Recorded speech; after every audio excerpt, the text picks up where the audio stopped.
folks. Better watch out, as Cupid might have put a target on your heart. And in today's age, he isn't using a bow and arrow. He's packing an AK-47. Art Hansel, comedian, guest on 97.1 Wash FM.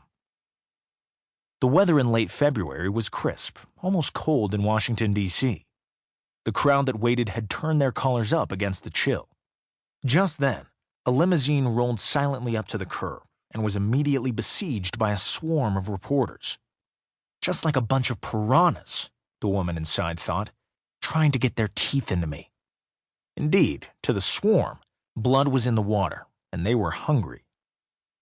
"Senator, what do you have to say about the allegations you misallocated election funds?" a reporter shot at her as Senator Caroline Brown exited the car. "No comment," she replied as she struggled to make her way through the teeming throng. "No comment."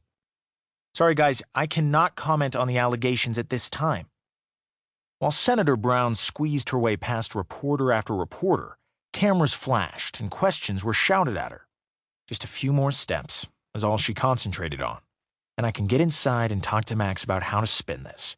He'll probably make it into another racial thing. That always works. Drowned out by all the noise and commotion, nobody noticed what might have been a car backfiring.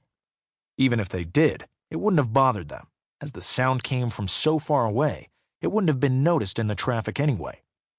For Senator Caroline Brown, however, the impact of the bullet tearing into her chest from behind came as a complete shock.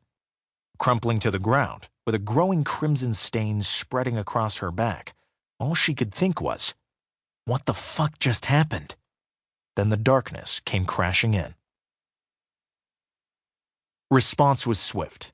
In less than 20 minutes, almost every government building in Washington, D.C. was in lockdown. Police swarmed the area, and the news crews who were covering Senator Brown's political scandal became unwitting witnesses once they were located and rounded up from behind whatever improvised barricades they had thrown themselves. The FBI dispatched an agent post-haste to the scene once they determined that the victim was a member of the Senate. FBI agent Ray Nicholson was having a bad day. He had been out last night drinking with an old college buddy and staggered home in the wee hours of the morning. His wife, Nicole, seemed to take it in stride, even offering to cook him breakfast after he managed to crawl out of bed later that morning. Then again, she did seem to bang the pots a lot louder than usual, making a painful counterpoint to the pounding in his head. Now, here he was looking over the body of the late Senator Brown. Well, he thought grimly, at least somebody is having a worse day than me. "Who's in charge of this crime scene?" Ray yelled out, then flinched from the sudden pounding in his head. He ran his hand through his sandy brown hair, trying to bring some cooler air to his scalp to help ease his headache. Someone pointed Ray towards a plainclothes cop, a Latina woman with a slight build. "Ray Nicholson, FBI," he said, as he stepped in front of her, showing his badge and credentials. "What have we got?" "Agent Nicholson, I am Detective Maria Gonzalez, homicide." The detective took a moment to verify his credentials. Differing from most photo IDs, the man in the photograph was the better-looking version of him. The real one was looking pretty shoddy. He was still a 29-year-old man with a slim athletic build, but his posture and his eyes said that this was not a good morning for him. "The victim is Senator Caroline Brown.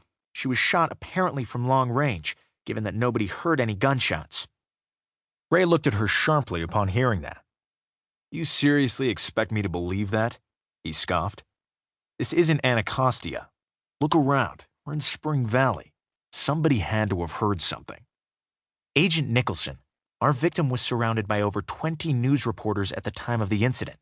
Not a single one of them mentioned hearing the gunshot," she snapped back at him. "A lot of them did some great shots of the body as they were running for cover, though. Too bad we've confiscated all their cameras and recording devices. They're all now screaming over their First Amendment rights," she added sarcastically. "Of course, it has nothing to do with getting the images to their news channels ahead of the competition." Detective Gonzalez smiled a tight little smile. "Serve them right. Not a single one of them even tried to help the poor woman." Ray only grunted in reply. "Great. 20-plus witnesses to interview, most of them pissed off from losing their money shots," he thought bitterly. Plus hours